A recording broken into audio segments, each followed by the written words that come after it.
Here goes nothing!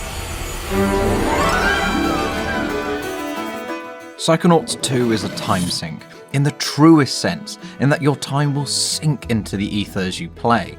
Minutes will turn into hours with ease, and before you know it, the credits are rolling, and your cheekbones are sore from all the smiling. Double Fine's Psychodyssey defies all expectations. And what expectations they were! Psychonauts 2 is an unlikely sequel to a cult classic that was released in 2005, funded by fans in 2015, and published in 2021 by a platform holder that almost killed both the series and the studio back in the waning days of the original Xbox generation.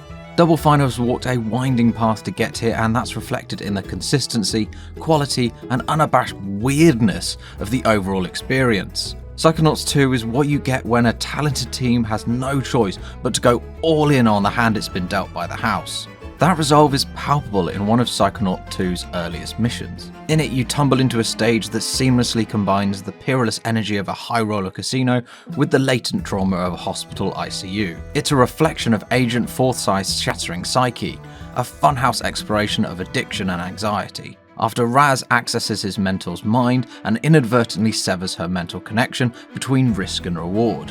It's a high-risk level for Double Fine. Hollis's hot streak features bespoke artwork and soundscapes, purpose-built platforming and mini-games, and numerous opportunities for quiet concession and contemplation.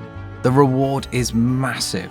It's heartfelt and humanizing, full of moments that are uniquely Double Fine, and action that would struggle to be replicated outside of the narrative conceits made by Psychonauts' premise.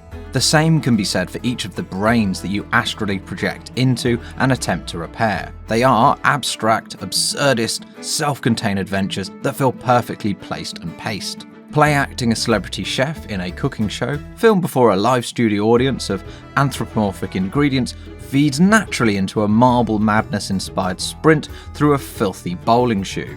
The former encapsulating the antagonistic energy of Hell's Kitchen, and the latter nailing the trippy visuals of the head trip from The Big Lebowski. A Brain in a Jar, voiced by Jack Black, becomes your guide through the late 60s psychedelia. Just as the comic vibes begin to fade, you'll tumble down the rabbit hole of alcoholism and isolation. Crawl out of that nightmare, and you'll fold into a delicate papercraft world of self-reflection and actualization.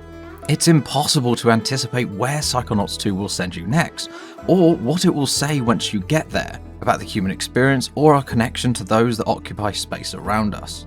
Speaking of space, part of the magic of Psychonauts 2 is how it finds enough of it to let you decompress between bouts of precision platforming and combating the literal manifestation of our inner demons. Doubt, regret, and panic attacks brought to life to be squashed by Raz's psionic abilities. 3 generous hub areas keep our young intern occupied between missions, letting Raz explore the world of psychic infiltration he has stumbled into, take on assignments for extra credit, and interact with a colourful cast of characters. I was so desperate to spend more time with the group of Psychonaut interns that I found myself wishing I could squeeze just one final line of dialogue out of each of them before the end. Double Fine has done a fantastic job structuring areas like the Mother Lobe and the Questionable Area as visually beautiful as they are dense with distractions. Embark on one side quest only to find it feed into another, which will in turn throw you into conversations you'll only be too happy to have, all as you're encouraged to track down a seemingly endless array of collectibles. There's always something in the world begging for your attention, and you'll be happy to surrender to it.